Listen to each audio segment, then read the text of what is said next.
Сөздүн кыскасы, муфтият эч кандай процент алуу үчүн банкка акча койгон эмес. Муфтият тарабынан УКМКга $100,000 пара сунушталган да эмес. Муфтият ажылардын акчасын жеп койгон эмес. Ажылар акчаларын алгандары алып, калган акчалар ордунда турат. Муфтият акчаны атайын бир партия үчүн иштеткен эмес.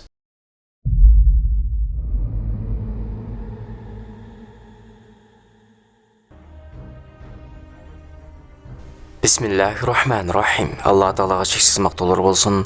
Жана акыркы пайгамбарыбыз Мухаммад Мустафа саллаллаху алейхи ва салламга Алланын саламы жана салаваттары болсун.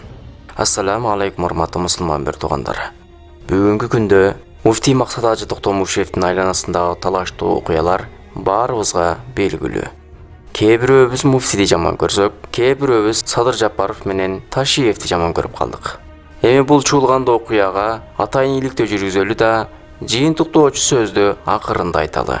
Анда эмесе, муфтийди кызматтан кетирүүгө кимдер кызыктар экенин билели. Бул тууралуу муфтияттын көзөмөл комиссиясы Бакыт Нурдинов жана укук коргоочу Келдибек Аскаралиев айтып берди. Муфтийди кызматтан кетирүү кызыктары бул уже октябрда эле башталыптыр. Октябрда эле башталып, жанакы Арзыбек Бурканов бүгүнкү жанакы президенттин жардамчысы деп аткан аппарат жетекчиси Касманбетов демедат мурунку дин комиссиясынын директору Ергешев, мурунку экс муфтий Рахматулла Эгембердиев, жанагы муфтияттын ичинде иштеп жүргөн Султан Гафуров бүт жылар жанагы кландарда ушул эптей эле муфтияттын акчасына жетип, акча урдап калат деген эле бар. Ошон үчүн жана Токталиев Аким Усмановичти жумуштан алдырып турмушту. Токталиевди жумуштан алдырганы бирлик иш ала алмак, бул президент гана ала алат. Анткени президенттин жарлыгы менен бекит да. А президенттин жанында жанакы Арзыбек Бурканов менен жана аппарат иши Касманбетов отурат. Ошолордун жардамы менен президентке айтып, Аким Токталиевди жумуштан алар менен Токтомушевди мыйзам салып таштасын жумуштан. Менин ошумча муну ГКМга алып барып коркутушуп, арыз жаздырып, ошол жерде уламалар кеңешинин төрагасына ошол жерге алып барып, ошол жерден катказдырып алышкан ГКМнын камерасынын ичинен коркутуп атышып. Молдо Саур, Алдындар кеңешинин төрагасы Абидулла, бирөөсү немеле тиги Фархат деген аты, Юсупов, анан тиги Ниязалы Арипов. Төрт. Бул аалымдар кеңешиндеги 4 мүчө муфтийге койгон 2 айыптарынын негизинде муфтийликтен кет деп ачык эле айтышкан. Биринчиси, ажылыктан түшкөн акчаларды жеп койду. Экинчиси, акыйда маселесинде болгон. Акыйда маселесинде бир маселени ошол Алла Тааланын кадерде турат. Трону аякта дегенде эле мен башка жана имам тайымымдын эмесин гана айткам, мондай деп эле мен билип алсын деп айткам дейт. Мен ал жерде ана таңуулаган эмесмин. Чындап эле ажылыктан түшкөн акчаларды жеп койгонбу? Жок, ал жерде мындай болгон. Буларга жанагы 100 кишинин аты коюлган эме арыз түшкөн да. Ошол жанагы ажылыкка бара тургандар биздин акча каяка кетти деп 100 кишинин деп. Бирок ошол 100 кишинин эмеси коюлган арыздары эме болуп калганда, анонимный болуп калган. Эмне дегенде ошондо текшергенде ошо 100 киши бир дагы тиги электронный эмеге катталган эмес экен, ажылыккачы.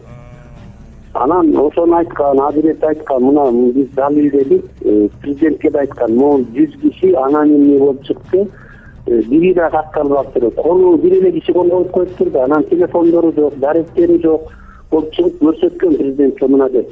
Демек бул нерсе коюнунда котур ташы бар адамдар тарабынан атайын муфтийди каралоо үчүн болгон арыз экени билинип калды. Анда муфтият атайын бир партия үчүн акча бөлгөн эмес да?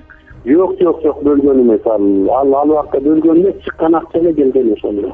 ОСО менен келишим эле болгон, ОСОнун билбейбиз дейги да? Билбейбиз. Чынында муфтиятка түшкөн акчалар ордунда турат. Жана муфтият эч бир партияга атайын акча которгон эмес. Эми банктарга проценти өсүп туруу үчүн коюлган акчалар тууралуу билели. Азиретиге деле айттык, ушундай болду эле десе, мен аны билбейт экенмин деди. Эмне дегенде эми бул арам да, акча арам болуп калат да. Анан мен арамга кантип барам? Бул эмеден ката кетиш керек дедим. Оюнга тиги эмеле жана бухгалтерчи. Бухгалтер алып атат. Ошону мен мына Алла турат мен билбейт экен деди. Муну мен күч структура айткандан гана билдим деди да. Канча процент коюлуп, канча актабын. Аны деген мен мына Кудайдын алдында айта алам. Арам ишке барган жокмун, процентке коюлганын да билбейм, канча алганын да билбейм деп ал айтты да.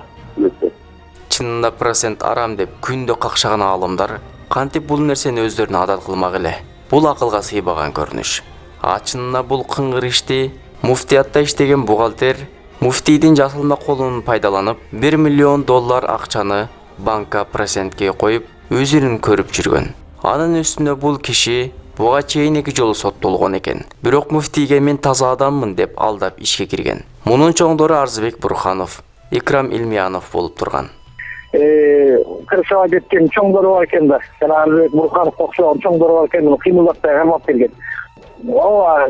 Мурдагы дин комиссиясынын кишилери жанагы Эргеш, ошолордун кишилери болуп калат. Жанагы Икрам Илмиянов деген ошолор алып келген да бул эмени бухгалтерди.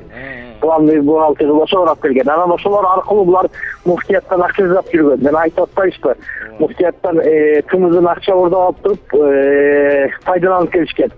Буга селе болуп жүрүптү, кымыздын болуп жүрүптү. Жанагы азыркы Максат Ажы Токтомушев айтып атпайбы? Бул арам акча арамдар, жазабагыла деп. Ал билбей да келипти. Ал жанагы Максат Ажыгадан права подпись алып туруп, эч кимге билгизбей жаза түшкөн. Ал бул жанагы тергөөдө мойнуна алып атпай, эч ким билчү эмес, мен өзүм жаза түшүмүн деп. Ошентип бул кишинин арам оокатына башын тыккан УКМКнын кызматкерлери бухгалтерден $100 000 өлчөмдө акчаны бизге бергиле деп суранышат. Ал киши $70 000 берет. Калган $30 000 да сурашканда, ал киши проценттен түшкөн акча ушул эле деп жооп кайтарганда, калганын бербесең мына сага деп муфтияттын бухгалтерин $100 000 пара менен кармалды деп маалымат таркатып, биринчи бухгалтерди, андан кийин муфтийди жок жерден жалаа менен камакка алышат. Ошондо булар 70 000 беришкен, 30 000 берилген эмес. Ошондо силер 30 000 дагы бербей атасыңар деп, ошондо булар пастабагы уюштурушкан да ошондо. Ошону 30 000 катып алдар бербей атасың. Биз несеп менен 100 000 болмок дейт. Бул операция 100 000 болмок 60-70 болуп дейт. 60-70 болуп дейт. Жок, меники таксет, тики таксет ошонун талашынан атасамат. 3 жыл мурдаткам. Мен бухгалтерге алып койсоң болбойт. Бул иши деген көрүн эмете. Мен мурун соттолгон киши, 2 жол соттолгон киши ал десем, жок, антип айтпат, жок, мен соттолгон эмес, кийине мындай мен жакшы иштейм. Мен документтери көтөрүп баргам мынтем. Эми Садыр Жапаров маегинде айткан Арзыбек Бурханов болгону почтальондун ролун аткарган. Ал кадр алмаштырбайт, же кадрды бир жерге койбойт деп айткан сөзү боюнча Акин Токталиевден сурасак, ал киши Бурханов түз эле мени өзүнө чакырып алып, Садыр Жапаров муфтийди кетсин жана бул кишинин ордуна коюлсун деп жатат. Деп мурдагы муфтий Рахматулла Ажы Эгембердиевдин жакын таанышы Султан Гафуровдун резюмесин колуна тапшырган. Бархам бир офисте турган экен. Анан мага мени Султан деген резюмесин берет. Бул ушул резюмени очуп, ушул муфтий болот, ушул зам муфтий болот, ие болот.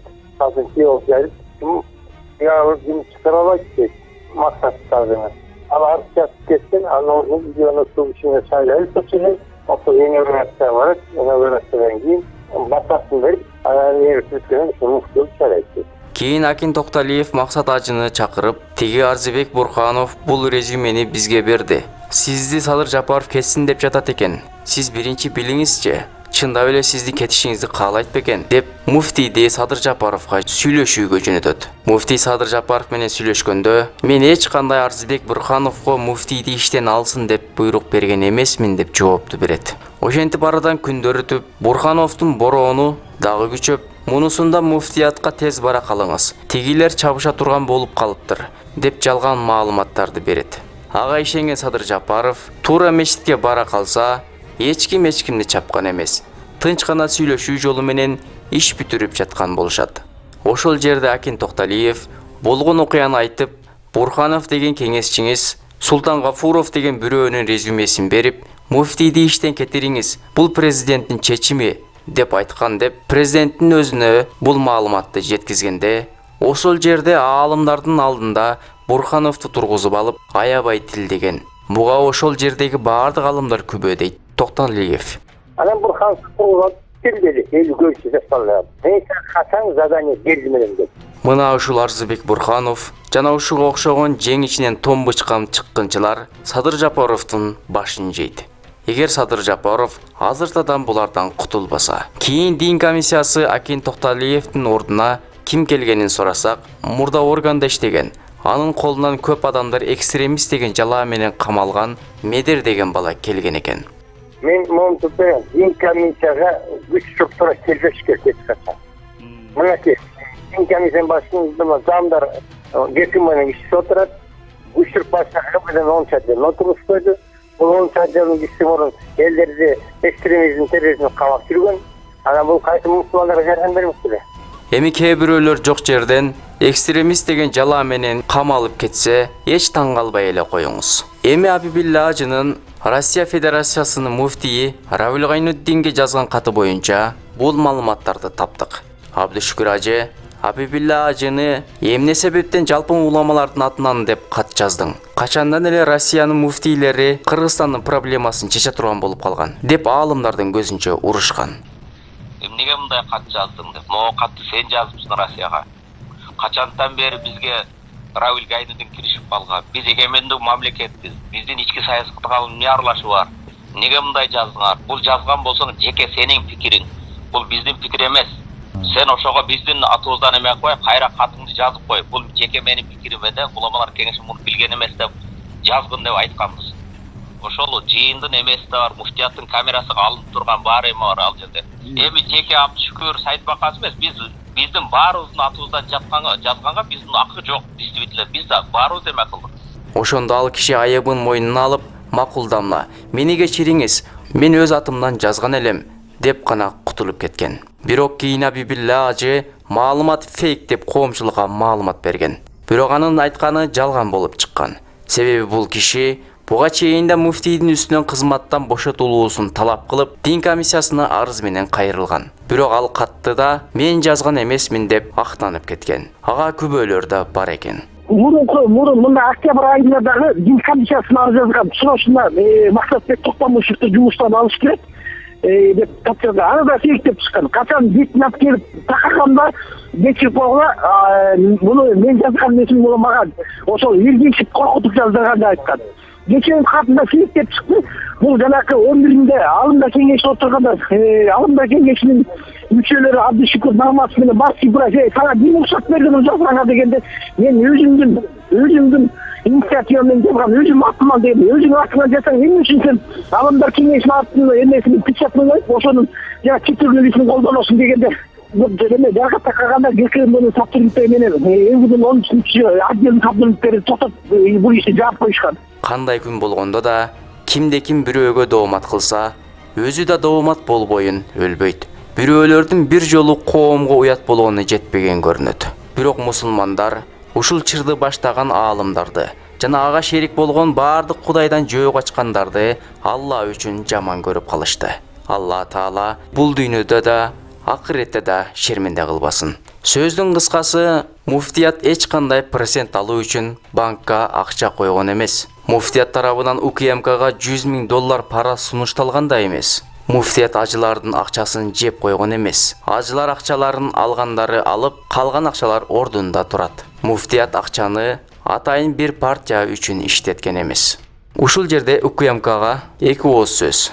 Кытайга барып жоону чаап келгендей, муфтийди кармадык, муфтийди камакка алдык деп маалымат таркатканыңар, бул силер үчүн позор көрүнүш. Боёкчуну боёкчу десе, атасын сакалын боёйт дегендей, көрүнгөндүн баарын ага силердин укугуңар барбы, жокпу, текшермиш болуп, аны камай бересиңерби? Акыңар жок нерсеге эмнеге мурдуңарды тыгасыңар? Муфтий жаманбы, жакшыбы, ал биздин жүзүбүз.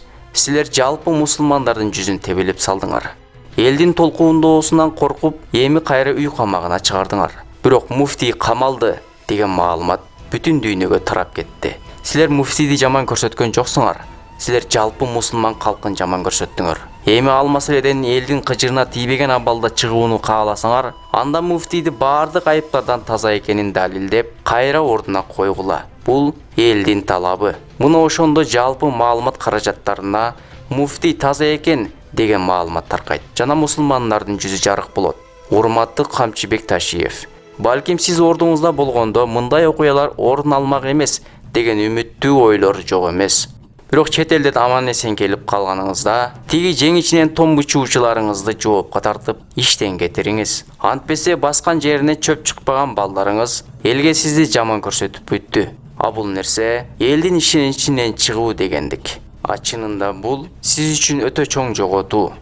Урматтуу Садыр Жапаров, бул маселеде анча-мынча эркектерден эркегирээк Жылдыз Жолдошова эжеңиз Садыр иним, жака белиңди койнуңда котур ташы бар адамдардан тазала.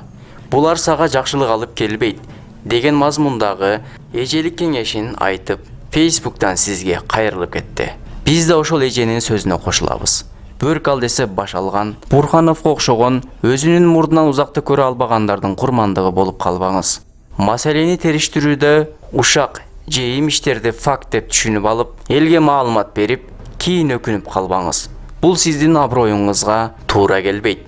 Жана сизди бир жолу чуу түшүргөн адам менен кайра иштешпеңиз. Булар сизди жаман көрсөтүү үчүн кандай гана пландарды түзүшпөйт. Булардан өзүңүздү тазалабасаңыз, булар бир күн сизди өзлөрүнөн тазалайт. Элдин ишеничинен чыгып калбаңыз. Көптөгөн иштей турган адамдарды алып, ордуна элди ойлобогон, чалтактап сизге жасакерленген бирөөлөрдү коюп койдуңуз. Эл баарын күзөтүп турат. Мектепте жоолук маселеси чыгып, толтура жоолукчан карындаштарыбыз ыйлап кайрылышты. Аларга үн катып да койбодуңуз. Баткенде чек ара маселеси кайра курчуп, эл көтөрүлүшкө чыкты. Алардын маселесин да чечпедиңиз. Ушунча эл өз пикирин билдирип, бизге көңүл бур, маселени чеч, жака белиңди эски карышкылардан тазала деп айтып келди. Ушундан кийин да сизден жылыштар болбосо, эл кайра сизден баш тартуусу анык. Үмүттү өчүрбөңүз. Ассаламу алейкум рахматуллах ва баракатух.